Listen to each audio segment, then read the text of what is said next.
Housing prices experienced moderate declines across the Fraser Valley from September to October, while sales remained relatively unchanged. Braden here from RE/MAX Little Oak Realty, and welcome to another housing market update.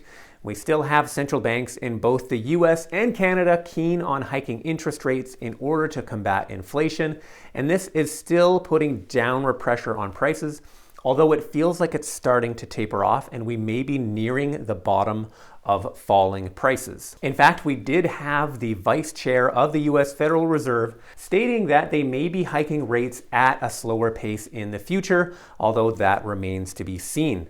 As well, the Bank of Canada is going to report its first financial loss in its 87-year history. So that's big news as well. Make sure to check out those headlines. And it does appear that new listings may be on the rise as compared to the 10-year average across the Fraser Valley. And this may help to bolster inventory levels as we head into the new year. Jumping into the numbers here, we did have new listings come in 6% lower than the month prior.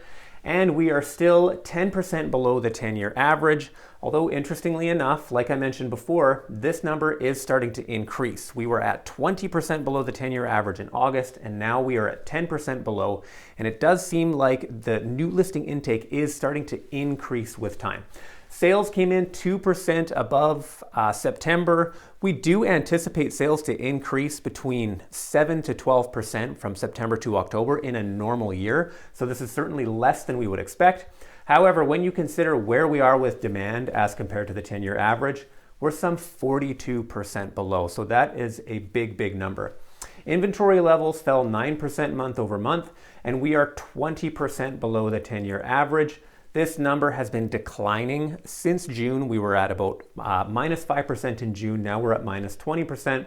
So it's an interesting interplay between this increasing new listing intake, yet inventory levels still appearing to fall. Thank you so much for watching my housing market update. If you have any questions about these numbers that I've presented here, please don't hesitate to reach out, and I hope you have a great rest of your week.